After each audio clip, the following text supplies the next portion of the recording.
एक broader question है, कुछ ज्ञानी लोगों ने आशंका व्यक्त की है कि आधार के जरिए कैश ट्रांसफर करना खतरे से खाली नहीं है कई सारी कल्याण योजनाओं में, और इसी तरीके से है कि टेक्नोलॉजी पूरी तरीके से अभी इन प्लेस नहीं है, और चौथा यह है कि बैंकिंग कॉरेस्पॉन्डेंट्स भी सब जगह, बिजनेस कॉरेस्पॉन्डेंट्स भी पूरी तरीके से सब जगह मौजूद नहीं है, इसलिए ये यूआईडी के जरिए इन चीजों को लागू करने में अभी दिक्कत है। आप क्या कहेंगे?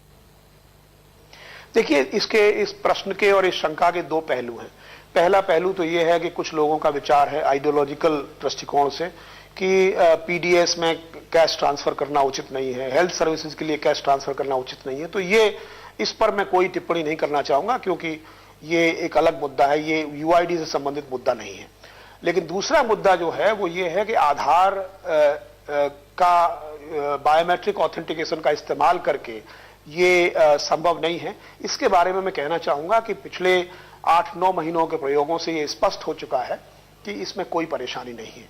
ये बात सच है कि कुछ प्रतिशत, बहुत थोड़ा प्रतिशत लोग ऐसे होंगे और उसके ऐसे कारण होंगे जिनमें कि जिनके पास आधार नहीं है या बाकी और कारणों से वो अपने आप को ऑथेंटिकेट न कर पाए। लेकिन ये एक्सेप्शन मैनेजमेंट की व्यवस्था जो है, शुरू में मैंने कहा कि ये हमें रखनी होगी और लॉन्ग टर्म में भी एक अल्टरनेटिव सिस्टम जरूर रखना होगा, जिससे कि अगर किसी कारण से ऑथेंटिकेशन नहीं हो पाता है तो उसकी वजह से लोग लाभ पाने से वंचित न रह जाएं।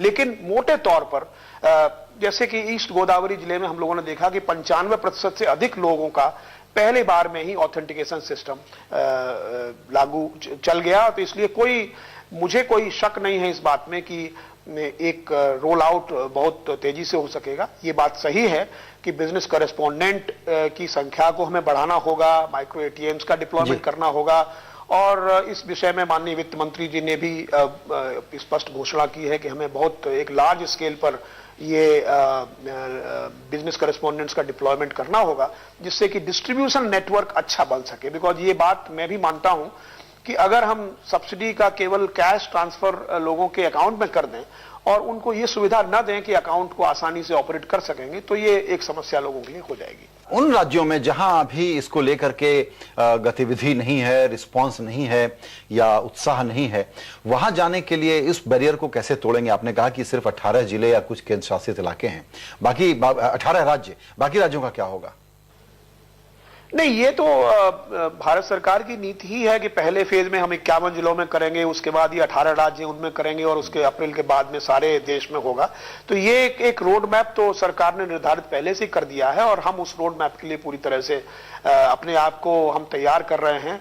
जो टेक्नोलॉजी प्लेटफॉर्म है हमारा जो काम है, आधार में लोगों का नामांकन कराना, उनको आधार संख्या का वितरण करना, उनको कम्युनिकेट करना, ये सारे काम हम अपनी तरफ से मुस्तैदी से करते रहेंगे। और हमारा जो ऑथेंटिकेशन का प्लेटफॉर्म है, वो प्लेटफॉर्म सही तरह से काम करे, ये सुनिश्चित करना भी हमारा काम है। तो हमारा जो अपना दायित्व है, उस दायित्व के प्रति हम पूरी तरह से सचेत हैं। आपने अभी बहुत सारे एप्लीकेशंस बताए, इसके अलावा जरूर इसकी और बहुत सारी संभावनाएं हैं। कुछ और नए एप्लीकेशन जो शायद चर्चा में या खबरों में हमने अभी रिपोर्ट नहीं किया है, लेकिन जो बहुत ही महत्वपूर्ण एप्लीकेशंस हो सकते हैं, उस दिशा में कुछ काम कर रहे हैं, और वो क्या एप्लीकेशंस हो सकते हैं, आप ये बता सकते हैं?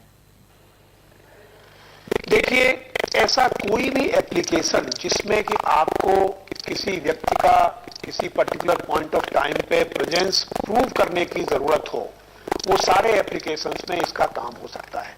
कुछ उदाहरण मैं आपको देता हूं।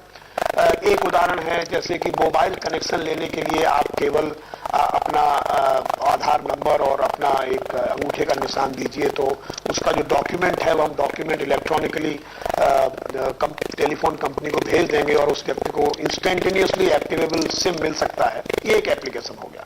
अब और एप्लीकेशन सोचिए आप, इम्तिहान के टाइम पे हम लोगों को पता चलता है कि आईआईटी के इम्तिहान में राम सेवक के बजाय श्याम सेवक जी बैठ गए और उन्होंने अपना पूरा करके फिर राम सेवक जी को एडमिशन मिल गया। तो ये जो प्रॉक्सी के जो उदाहरण होते हैं, वो उदाहरण भी खत्म हो जाएंगे, क्योंकि अगर इम्तिहान के टाइम पर भी आप किसी बच्चे का अपना आधार से ऑथेंटिकेशन कर लीजिए, तो उससे निश्चित हो जाएगा कि वही व्यक्ति इम्तिहान में बैठ रहा है जिस व्यक्ति के नाम से एडमिट कार्ड है या जिस व्यक्ति का आधार संख्या है।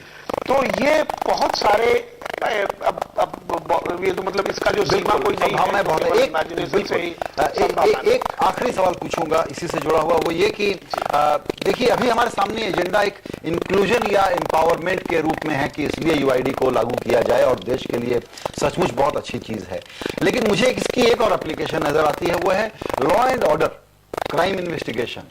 देश को सुरक्षित बनाने में भी इसका इस्तेमाल हो सकता है, वो कैसे? इस दिशा में कोई बातचीत हो रही है, कुछ काम कर रहे हैं?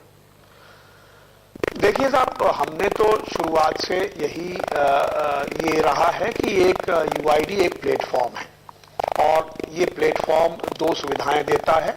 यूआईडी ये सुनिश्चित करना कि एक व्यक्ति को एक नंबर मिले और दूसरा ये सुनिश्चित करना ऑथेंटिकेशन, जो मैंने बताया आपको।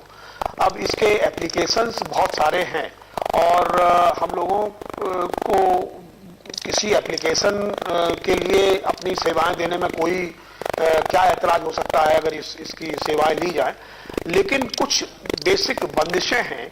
एक बंदिश ये है कि हम अपने सेंटर से डेटा को हम डाउनलोड नहीं कर सकते कोई व्यक्ति। इसका मतलब ये नहीं है कि आप कहें कि भाई आधार नंबर 1 2 3 4 किसका है तो हम पूरा डिटेल आपको दे दें। तो ये बंदिशें जो लगी हुई हैं, उन बंदिशों के तहत रहते हुए जो भी इसका उपयोग हो सकता है वो निश्चित रूप से किया जाना चाहिए। बिल्कुल। शर्मा जी, वक्त की कमी है, वरना इस पर हम चर्चा को और आगे बढ़ा सकते थे।